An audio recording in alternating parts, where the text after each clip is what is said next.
Bom, dando prosseguimento então ao nosso evento, nós vamos agora chamar para fazer a sua apresentação o auditor fiscal da Receita Estadual de Minas Gerais, Fernando César da Cunha Matos. Ele é pós-graduado em Administração e Contabilidade pela AVEC, especialista em Contabilidade pela Fundação Visconde Cairu. Atualmente é auditor e instrutor da Receita Estadual de Minas, professor efetivo da Universidade Federal do Rio de Janeiro, coordenador do MBA de Gestão Tributária da Escola de Negócios da Trevisan, coordenador de pós de Direito Tributário aplicado ao Planejamento Tributário da Universidade Veiga de Almeida, professor de pós-graduação da Fundação Getúlio Vargas do Rio de Janeiro, professor do MBA da Trevisan, Escola de Negócios, professor do MBA da Universidade Federal Fluminense, professor do MBA da PUC e professor da Universidade Veiga de Almeida. Com vocês, Fernando César da Cunha Matos.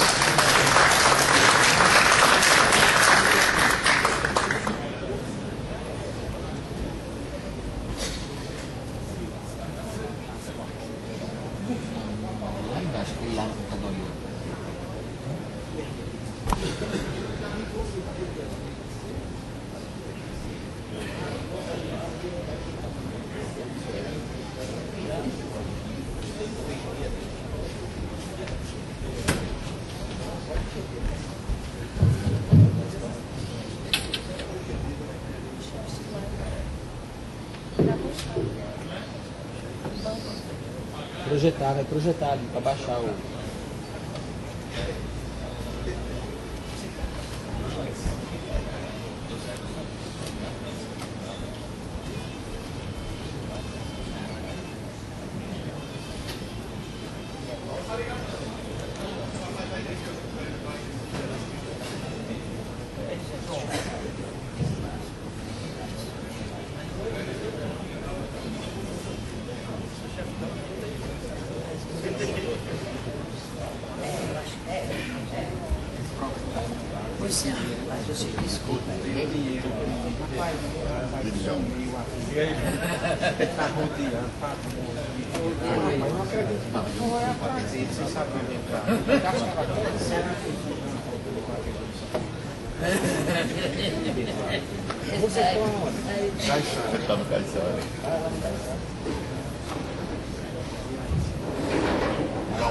Então eu vou tomar prova de você, eu vou mandar um segurança para lá para cuidar, deixar o servidor, né?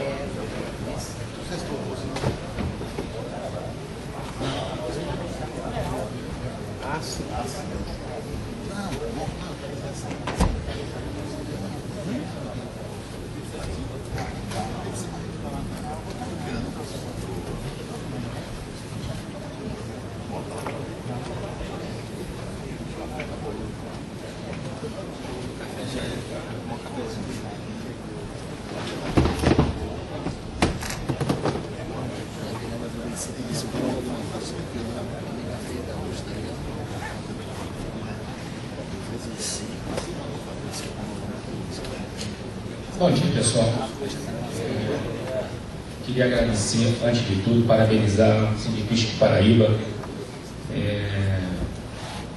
ao longo da minha carreira, que eu vejo é que capacitação e esse tipo de evento, um fórum, seminários, congressos, principalmente dentro da fiscalização, que enaltece a nossa categoria. E aproveito para agradecer ao presidente, ao convite recebido com grandeza e satisfação de estar aqui presente e partilhar um pouco do que eu sei, um pouco do que eu vivenciei, que eu acho que a ideia é exatamente essa. Passar a minha vivência, um pouco da minha vivência em auditoria fiscal de empresas. E o interessante nessa conversa que eu tive com o Manuel Isidro é que eu conversei com ele sexta-feira, quinta-feira, não lembro bem, no movimento terça-feira, segunda ou terça-feira, e ele me pediu: pô, Fernando, eu quero que você fale do hoje, do ontem, do hoje, do amanhã. Eu falei: pronto, você definiu o meu tema da minha palestra. é auditoria fiscal de empresas, em que a gente vai falar, não tem como fugir disso aqui, do mundo virtual, mas vou fazer um pouco da história de Minas Gerais, contando o ontem, o hoje e o amanhã. Antes de começar a explanação, eu deixo uma informação que é importante para mim, pois o ofício que o Sindifisco Paraíba me encaminhou, eu encaminhei ao secretário da Fazenda de Minas Gerais, ao pedir autorização oficial para falar em nome do governo. Não recebi essa resposta até a data de ontem. Então, o que eu estou trazendo para vocês aqui é da minha experiência acadêmica, minha experiência profissional e de dados que estão coletados na internet. Nada interfere na minha competência funcional. Ok? É só um recado que é importante, porque Minas Gerais tem algumas preocupações que às vezes eu acho desnecessário, mas tem. Ok? Então vamos lá, pessoal. Com base no ontem, a gente não pode esquecer que a auditoria fiscal de empresas, ela começou extremamente artesanal, se é o termo correto. A gente tinha pouca informação, a gente trabalhava, às vezes, ou inicialmente, estou na Secretaria da Fazenda há 20 anos, há 20 anos que eu trabalho em auditoria fiscal de empresa, ou seja, auditoria específica. E nesse longo desses anos, quer dizer, desde que eu comecei lá atrás, o Excel foi a nossa melhor ferramenta naquela época. Quando o Excel apareceu, foi uma maravilha, porque achamos que chegamos ao ápice da fiscalização. E realmente foi, comparado ao que a gente tinha. A gente ia fazer um movimento caixa na mão, a gente fazia passivo fictício na mão, e todas essas movimentações financeiras a gente fazia na mão. Pegava balancete, pegava extrato bancário e fazia levantamento manual, com o uso da calculadora, e tinha que ser aquela calculadora de fita, para poder ajudar depois a conferência. Eu acho que muitos aí estão se identificando com o que eu falei. Essa foi a nossa realidade. E eu não sou tão... já estou um pouquinho passado, né? Mas consegui pegar essa fase. Dificuldades extremas, né? E aí a gente vivia desse jeito. A auditoria fiscal no passado era desse jeito. Mas o mundo vem mudando. Eu digo sempre que a comunicação no país mudou algo assim, muito mais do que efetivamente 30 anos. Foram 30 anos, mas a comunicação ela extrapolou essa velocidade da comunicação superior aos 30 anos. Essa é uma outra discussão que a gente vai ter no final, que é o futuro. Então, explodiu de informações, e um dos responsáveis por isso, ou seja, o pai dessa história toda, foi o SPED. Quando o SPED nasceu, começaram a vir as evoluções do SPED. Nota Fiscal Eletrônica, FD, FC, SD, NFS, NFSE, e aí começa a sopa de letrinhas. Mas isso é um mundo de informação que está disponível para nós. E isso tem que fazer alguma coisa. Na verdade, você tinha um procedimento anterior que era escassez de informação. E de uma hora para outra, e eu falo assim, uma hora para outra, são 5 anos. Do nada virou tudo. Você tem um monte de informação disponível para você. E aí começa aquela discussão. Tá, e aí? O que adianta ter essa quantidade de informação na mão? Nós passamos por isso. Nós lá em Minas Gerais passamos por isso. Informações chegando em quantidades absurdas por causa desse sistema, SPED. E falando de SPED, a gente está falando do contexto geral, né? Todas as informações chegando e não se fazendo nada com elas. Ou seja, o que adianta você ter dados e não transformar em informação? Então esse foi um desafio de Minas Gerais. Ou seja, lá o nosso pessoal começou a verificar que dispunha das informações, ou melhor, dispunha dos dados, mas não tinha nada para converter dado em informação. Deixar bem claro, pessoal, eu vi ontem a apresentação do pessoal do trânsito e eu sou um defensor de imposto fiscal. Acho que quem participou ontem aqui soube que dia 1º de agosto, infelizmente, Minas Gerais fechou os últimos 5 postos fiscais do Estado. Lamentável. Lamentável porque eu sou auditor fiscal de empresa de origem e fiz diversos trabalhos em parceria com o posto fiscal. Diversos trabalhos de 2, 3, 20 milhões de resultado imediato. Porque há um detalhe interessantíssimo, que é isso que o posto fiscal tem que se vender. Vendedor de informações. Há informações que eu não consigo aqui, ó. Olha só que absurdo. Quer dizer que nós temos esse rol de informações e ainda assim é insuficiente? Dependendo do que eu vou fazer, Só a informação vinda do posto fiscal, que é aquele que faz a conferência de carga, que é aquele que traz a contagem física efetivamente transitada. Eu aqui trabalho papel, pessoal. Eu aqui trabalho números. E pelo meu currículo vocês viram, eu sou contador genuíno, graduação, pós-graduação, mestrado, apenas um doutorado que está caminhando pela economia. Mas eu sou contador de essência, genuinamente contador. E quem é da contabilidade sabe, assim como quem é advogado. 1 mais 1 você quer que dê quanto? E a gente que está do lado de cada fiscalização, nós temos que coibir isso. 1 mais 1 tem que ser 2. Mas às vezes você não consegue só no papel. E aí você precisa das informações que só o posto tem. Não tem outro lugar. E tenho certeza que os postos fiscais de Minas Gerais, sendo encerrados, muitas informações que nós tínhamos acabarão. Claro e evidente que muitas outras informações que nós não tínhamos apareceram. Mas eu acho que uma coisa não exclui a outra. Eu digo bem claro, o posto fiscal é o par perfeito da auditoria de empresas. E é isso que nós tínhamos que abraçar e vender. Não é acabar com o posto, é transformar o posto. E o posto, para mim, é essencial. Por todos os motivos que nós vimos ontem aqui. Que somente o estado do Ceará, para mim, deu uma aula de posto fiscal. Ok? Mas, voltando para cá, apareceu essa quantidade de informação.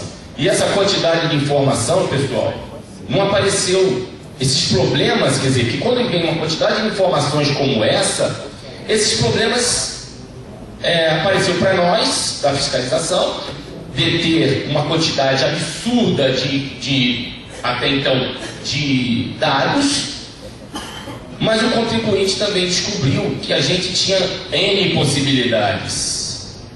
Até que um dia nós começamos a fazer uma simples confrontação, a ECD com a escrita fiscal. A ECD é a escrituração contábil digital, é a contabilidade da empresa.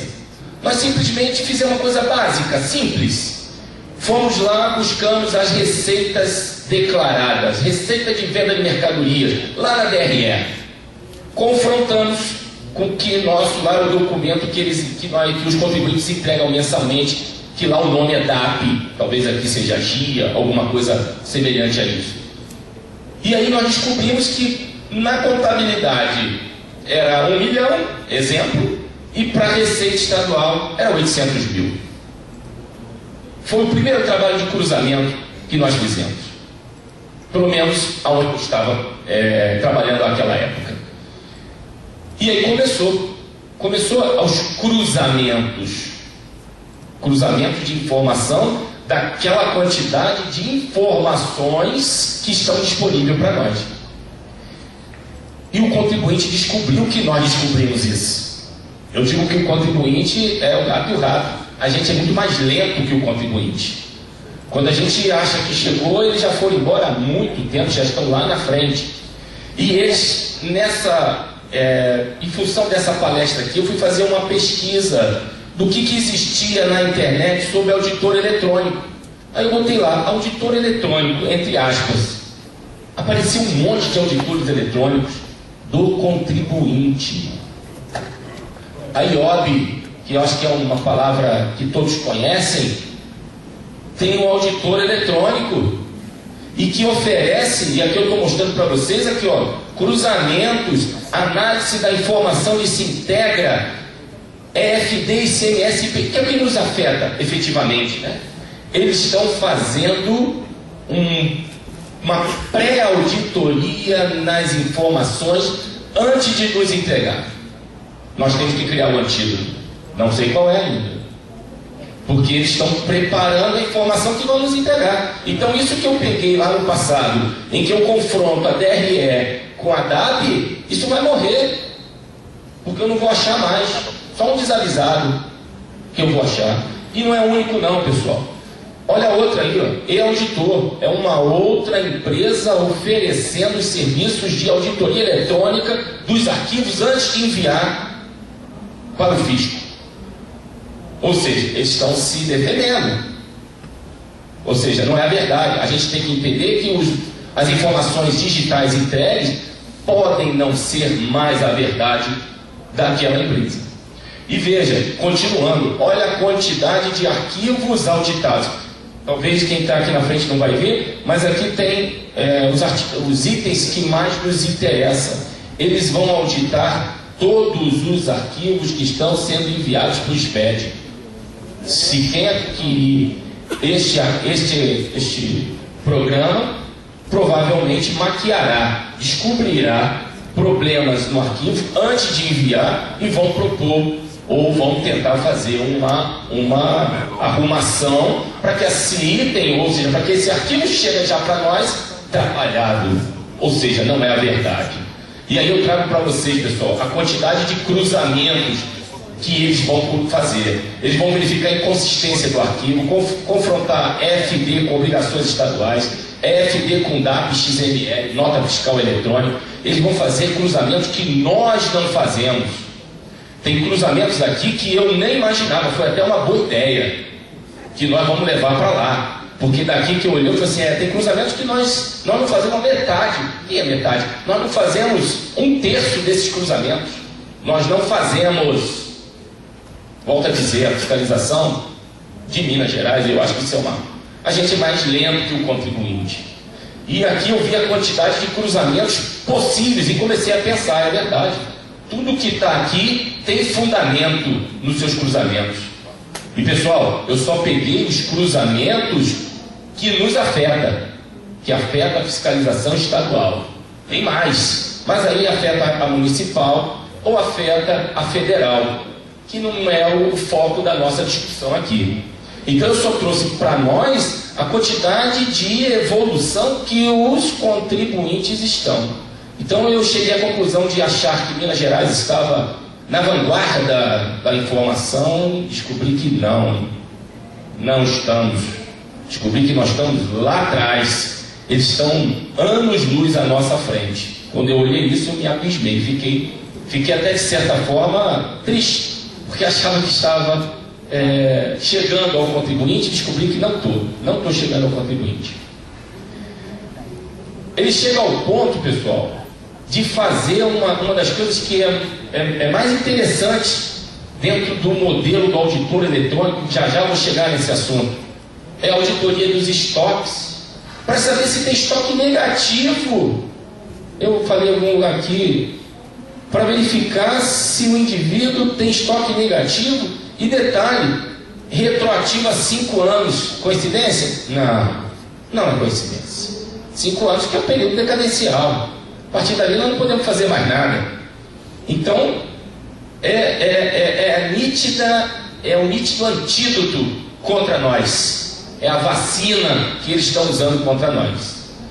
A gente tem que se reinventar para que a gente possa resolver esse tipo de coisa. E aí, umas informações que a fonte é da Anfip, tá, pessoal? Não é da Secretaria de Fazenda. Não trouxe baseada nas informações que eu detenho.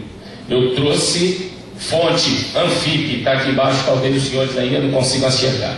Isso é da Anfip, é a Associação dos Fiscais da Receita Federal, ok? Em 1999, apenas 2% do auto infração foram apurados a partir de cruzamentos de informação.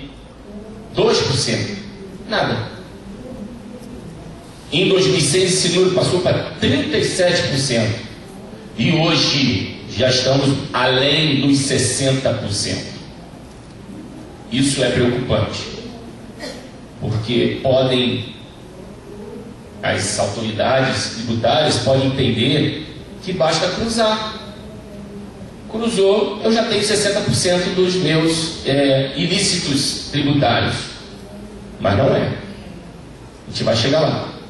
Até 99, 5% das autuações contestadas eram mantidas no Conselho. Isso da Receita Federal, tá, pessoal? Hoje, nós estamos superior a 90% das decisões. Por quê? O trabalho melhorou? Pode ter melhorado. Sem dúvida melhorou. A qualidade do trabalho melhorou. Mas é que essa informação de cruzamento, vamos dizer assim, pessoal, no termo carioquês, é batom na cueca. Não tem o que discutir. Então como você vai discutir se você prestou uma informação dizendo que é 100 e na outra informação você prestou dizendo que é 70? Não cabe discussão. Por isso que os trabalhos lá prosperam. Claro, é algo assim, indiscutível. Quem discute é porque está o quê? Postergando o pagamento. Só isso. O indivíduo está querendo ganhar prazo. Ele sabe que ele está errado. E eu escuto isso de diversos contribuintes falando exatamente isso. Fernando, você tem razão, você está certo, mas eu não tenho dinheiro. Autua e eu vou discutir. Lá na frente, os governos dão umas benesses, né? Minas Gerais aí agora abriu a porta da esperança para os contribuintes e está dando remissão, anistia e perdão. Ele conseguiu o que ele queria, né? E é isso que eu acho que os contribuintes ficam esperando. Falta do dinheiro, que a gente está passando realmente por um momento ímpar no país, né? O grau de acerto na fiscalização saiu de 85,3 para 92,4. Se nós estamos fazendo um trabalho que tem pouca contestação, é óbvio que o grau de acerto fica bem mais próximo do 100%, ok? E a ideia da Anfip é que isso se deu em função do sistema, o SPED, né? O Sistema Público de Escrituração Digital.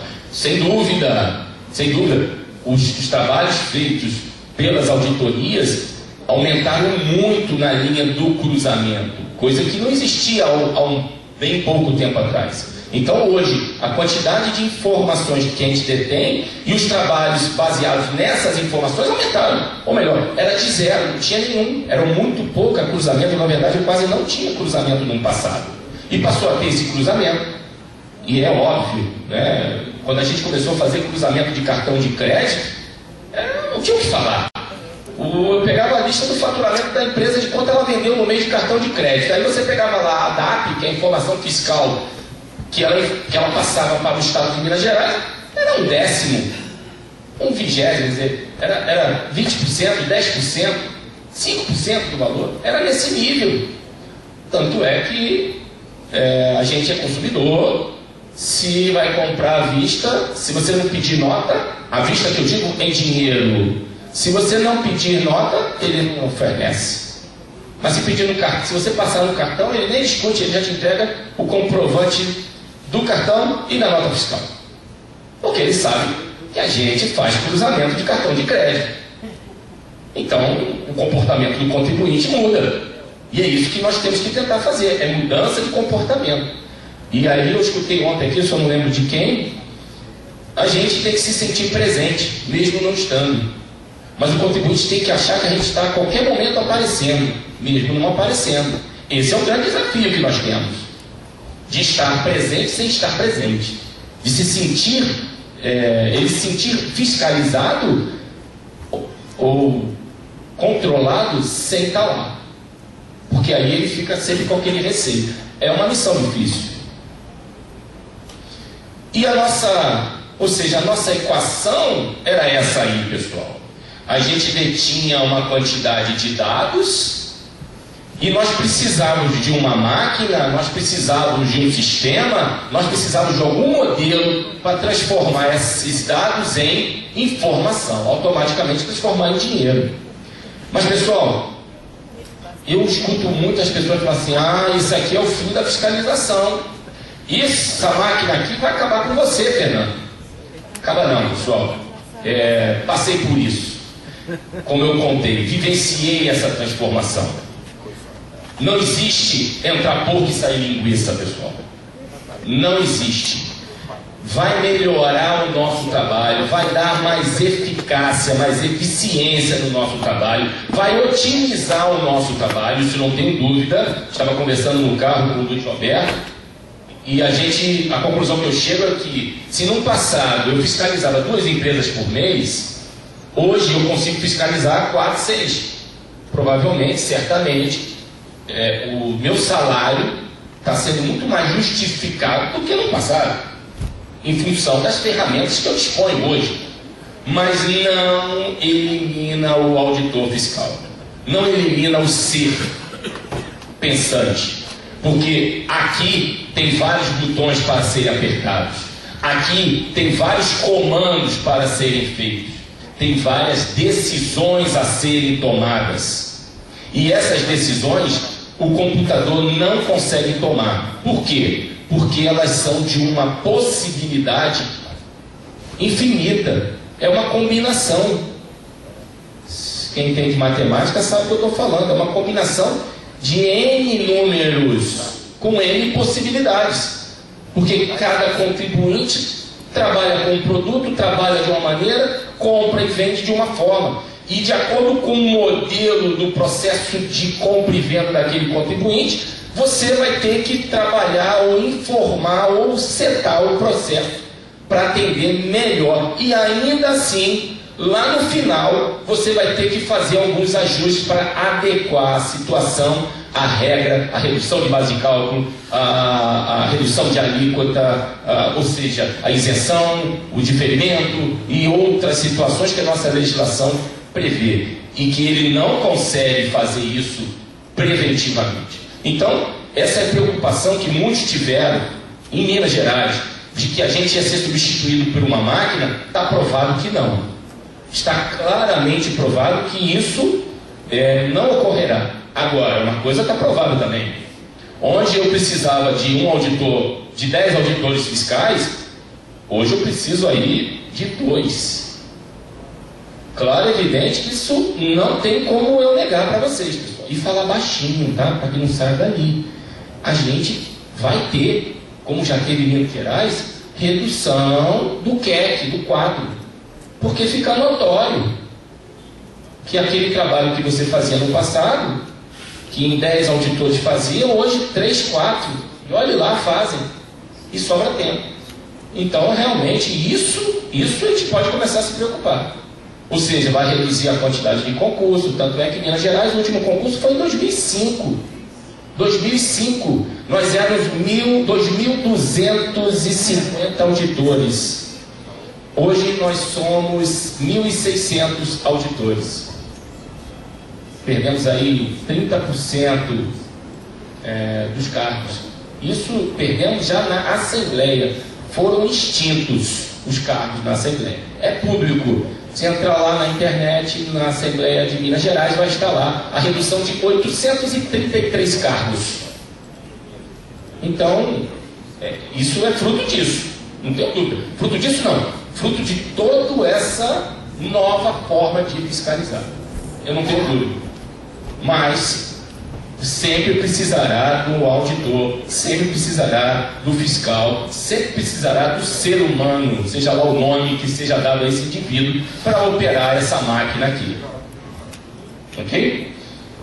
E aí eu faço exatamente aquela comparação de como era no passado, e daqui a pouco eu mostro como está hoje.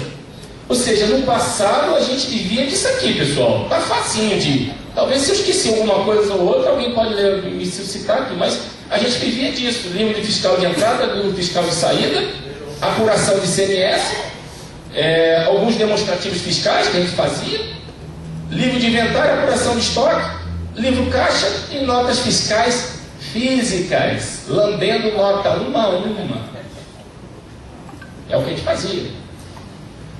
E acharam-se maravilhosos quando apareceu aqui Excel e Axis. O Axis eu ainda usei o Axis, desenvolvi um programa para poder fazer a contabilização dos estoques. Eu achava que era maravilhoso, espetáculo, né? Ou seja, e mesmo naquela época, eu conversando com um colega da Bahia, eu vi exatamente a história de Minas. Os mais evoluídos na informática começaram a desenvolver programas. Um resolveu um programinha aqui, outro resolveu um programinha lá, e assim sobrevivia o Estado. Todos sabem, o Estado de Minas Gerais tem um tamanho quase continental, né? É um Estado muito grande. Então, o que acontecia lá no norte de Minas, no indivíduo do sul de Minas não sabia nem o que estava acontecendo. Então isso era muito assim regionalizado. E aí o que aconteceu? Isso é a história do auditor eletrônico.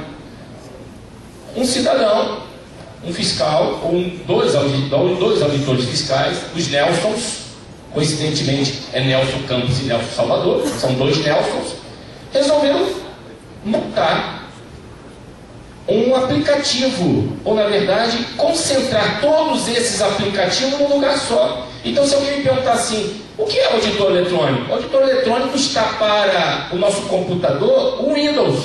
O que o Windows faz? Nada. Tese, né, pessoal? Para fazer alguma coisa, eu preciso de um aplicativo, mas sem o Windows eu posso botar aquele aplicativo? Não. Então, o que é o auditor eletrônico para nós hoje?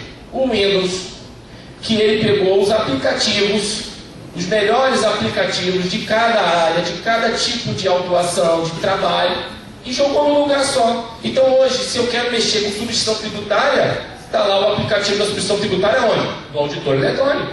Ah, eu quero mexer com contabilidade. Vou lá e abro o auditor eletrônico e vou pegar o aplicativo AFC, Auditor Fiscal Contábil, e vou trabalhar a contabilidade do indivíduo. Essa foi, acho que, o grande grau de qualidade que nós tivemos. Porque a gente passou a ter acesso, todos nós do Estado, passamos a ter o acesso ao programa que às vezes estava sendo só trabalhado lá no Triângulo Mineiro. Não estava sendo trabalhado aqui na Zona da Mata, que é Juiz de Fora. Parece perto, mas é longe. Esse foi o grau de qualidade. Então, atual, isso continua existindo. Claro, não vamos nos afastar. Na verdade, isso aqui é a FD, a Escrituração Fiscal Digital, só que ela não é mais manual, ela é toda digital. E aquelas outras informações, a gente passou a fazer o quê? Passamos a trabalhar de acordo com o nosso interesse. Ah, eu quero fazer cruzamento de dados do cartão de crédito. Vou lá e tem um programa lá dentro do auditor eletrônico que me possibilita fazer isso. Quero tratar o ativo permanente, pessoal, que é um maná. Ele só pode apropriar 48 horas por mês de acordo com a proporcionalidade. Então é dificílimo esse controle manual. Eu mesmo já fiz isso manual. Alguns cabelos brancos que aqui estão é fruto deste. Porque é trabalhosíssimo, é uma coisa de maluco isso. A legislação é louca, não tinha que mudar. Mas não é, a legislação é assim, nós não podemos mudar a legislação. Nós temos que aplicar a legislação. E aí nasceu um programa chamado CIAP, Controle do ICMS do Ativo Permanente, que nem existe mais, pessoal. Quem é da contabilidade aí, o ativo permanente acabou, mas a legislação ainda continua com aquele nome, o ativo permanente. Então, o que é o programa é exatamente isso. Quando a gente chega no contribuinte, a gente chega lotado de informação. No passado que eu fiscalizava, eu chegava carente de informação. Eu hoje chego com informação até demais, talvez que ele nem saiba que eu sei. Essa é a grande diferença, pessoal. E aí, veja, trago para vocês a tela do Auditor Fiscal Eletrônico Brasil, que é diferente do nosso. Por quê? Porque o nosso tem algumas coisas voltadas para os nossos documentos. Lá é DAP, aqui talvez não seja DAP, os campos da DAP são diferentes, mas as funcionalidades são as mesmas. Ou seja, essa telinha, volto a repetir, pessoal, essa informação está na internet, quem puder ver, está aqui embaixo, o site onde está disponível para qualquer cidadão brasileiro ou não brasileiro. Basta ter um acesso à internet e acessar esse site da Cefaz do Piauí. A Cefaz do Piauí disponibilizou isso irrestritamente, ok? Então não há nenhuma quebra de sigilo aqui da informação, sigilo funcional. Esse é a cara igualzinha da cara do nosso auditor fiscal eletrônico. Nosso auditor eletrônico é assim também, igualzinho. E aí nós vemos aqui algumas modalidades. Observe que parece ter um monte de coisa, e tem mesmo. Então veja, aqui na parte de arquivo é a parte das informações que nós vamos trazer aqui para dentro. Aí é o que? É o SPED, FD, SD, etc. Todas aquelas informações a gente carrega aqui no arquivo. Observe que aqui nós temos, SPED fiscal, nota fiscal eletrônica, para a gente baixar também e visualizar o SPED fiscal do indivíduo, a nota fiscal eletrônica do indivíduo. Não tenho a menor dúvida, pessoal, facilitou a vida e muito. Eu não tenho que sair daqui para nada. Todas as informações eu baixo aqui, todas as informações eu manuseio aqui. Lembrando, com programas que estão ali, vamos dizer, satelitais, estão ali dentro. Observe aqui está escrito, auditoria fiscal. Ou seja, dentro da auditoria fiscal, olha, eu tenho aqui Convênio 57, que é o Sintegra, eu tenho SPED fiscal, eu tenho a conta corrente fiscal, que ele vai montar qual é o valor do ICMS devido dele, se está igual ao que ele declarou. E aqui eu tenho aqui o nome roteiros especiais. O que são os roteiros especiais? Substituição tributária, cruzamentos, auditoria fiscal contábil e LECFID, que é o levantamento do estoque do indivíduo. Então veja, pessoal, provavelmente muitos estados, quem trabalha na auditoria fiscal de empresa, já tem esses programas, mas estão espalhados.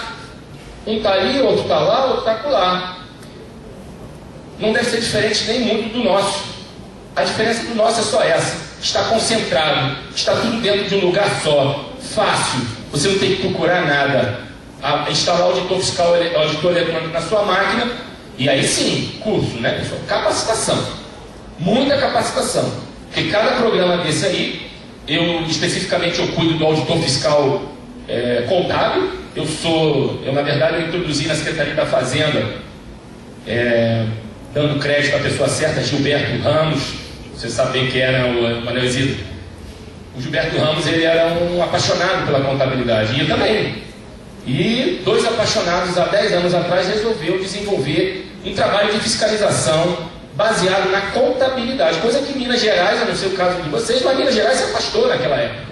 E de lá nós iniciamos um processo de capacitação com 10 módulos de auditoria, de contabilidade introdutória até auditoria fiscal contábil, que a gente trata todos os módulos do aplicativo. Isso está aqui dentro. E aí a pergunta, para finalizar, para finalizar a nossa, um questionamento que o Manuel Isidro me fez na terça-feira. Ontem, hoje e o amanhã. O amanhã eu trago uma bola de cristal. E eu vou, apesar de falecido, eu vou dar de mãe de Ná. Eu vou sugerir o que eu acho que vai acontecer. Ao futuro Deus pertence, e eu tenho certeza que Ele vai ser gracioso com a gente. Mas eu vejo 3 situações que vão acontecer. Eu não tenho dúvida disso, pode ser que eu esteja enganado, mas eu não tenho dúvida. A primeira coisa que vai acontecer é auditoria em tempo real. Pessoal, auditoria em tempo real. O fato está acontecendo e nós aqui já estamos auditando. Escutei ontem isso aqui, não lembro também de qual estado, que a ideia é não deixar passar muito tempo. E é isso mesmo. E eu digo muito tempo, é na hora. E isso já acontece, pessoal, já acontece. Isso começou a acontecer em 2008 na Siemens, na Alemanha. A Siemens passou naquela época por um processo de fraude, né? E de lá para cá, a empresa de auditoria, sem dar nomes a ela, desenvolveu um sistema de acompanhamento em tempo real das operações e auditá-las em tempo real. E eu estive entrando na internet em função dessa palestra, vi que o Tribunal de Contas do Estado do Mato Grosso já está operando com alguma coisa em tempo real das suas prefeituras e etc. Está caminhando. Então aquilo que eu achava que era um sonho, nós temos que nos preparar, porque nós vamos ser demandados na hora. É plantão fiscal. Está acontecendo, você está lá e validando ou não aquela operação. Segundo o tripé que eu entendo, que já perdemos, já passamos do momento, é onde eu comecei a falar lá atrás das comunicações, a gente não está tributando os serviços de comunicação. Ah, mas está um absurdo. Eu uso o WhatsApp e não tem que tributar. Tem sim, é comunicação, tem sim. Ah, mas eu já pago o meu pacote de 4G, 3G, 10G, que seja lá qual G. Isso não confunde com serviços adicionais de telecomunicação. Numa lei de 1997, que nós não podemos esquecer dela. É devido tributo no WhatsApp, é devido. Posso até falar o seguinte, eu tenho também. Hoje mesmo eu já fiz as minhas comunicações no WhatsApp. Ou muda a legislação ou vão passar a cobrar. É um desafio isso? É um desafio. Já participei de algumas audiências, algumas conversas com as Vivo, Claro, Oi, TIM, e a gente vai ter que se desafiar muito. Por quê? Porque a informação, ela é muito rápida e muito difícil de nós processarmos, mas é factível e é devido. As comunicações da Constituição de 1988, e quem passou aqui por 88, acho que a grande maioria passou, a única comunicação que era tributada naquela época é o telefone fixo. Meu Deus! E hoje? O que tem de comunicação hoje? Só não usamos o telefone fixo. O meu telefone fixo da minha casa passa quase uma semana sem tocar. Uma semana. Qualquer dia eu vou dispensar que eu pago R$ 49,90 naquela desgraça e sai para nada. Está lá, enfeite. A nossa comunicação deslocou, pessoal. E os nossos trabalhos não. Então eu venho alertando isso já há algum tempo. A gente tem que trabalhar a comunicação. E aí, pessoal, quem é da velha guarda, e estou chegando na velha guarda, é um desafio, porque a gente tem que entender a tecnologia. Entender a legislação daquela tecnologia e começar a discutir aquela tecnologia. E por último, pessoal, é o terceiro tripé que eu imagino do futuro. Essas informações estão todas disponíveis. Aquelas que eu comecei a minha palestra aqui. E dessas informações que estão disponíveis, não é possível que eu não tenha condições de tabular e já chegar, assim, certo no contribuinte, você está errado. E eu discuto isso não é de agora, pessoal. Volto a repetir, eu sou contador genuíno, de essência.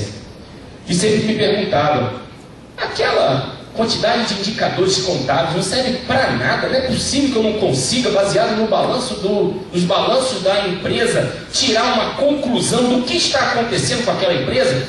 E eu me incomodava muito com isso, porque pela minha formação contábil eu me sentia impotente ou inútil de não poder fazer nada para agregar valor à fiscalização. E comecei a estudar os indicadores, pessoal. Alguns anos estudando. E isso foi a minha dissertação de mestrado, do qual tive até em Portugal 2 vezes para poder apresentar em Portugal. Eu desenvolvi uma ferramenta que detecta a caixa 2. Detecta a caixa 2 através das informações contábeis, somente das informações contábeis, com uma probabilidade de erro de 6%, uma tentativa de acerto de 94%. Eu pego a sua contabilidade e aplico a minha análise e eu tenho 94% de chance de dizer que está ou não com caixa 2. E eu acho que o caminho nosso é por aí. O nosso caminho está aí. É saber interpretar aquela quantidade de informações, de dados, e transformá-las em informação útil para o nosso trabalho. Útil e eficaz.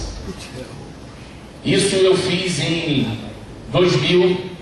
Essa ferramenta está desenvolvida em 2010. Já apresentei em vários locais. E é isso que nós temos que desenvolver. Indicadores, mas indicadores potentes, de qualidade. Essa é a minha visão, pessoal, do que vem pela frente para nós aí. E acho que o desafio não é pequeno. E sem o ser humano presente, eu acho que é impossível. Agradeço a atenção de vocês. Aqui está o meu e-mail, meu telefone. Muito obrigado pela oportunidade.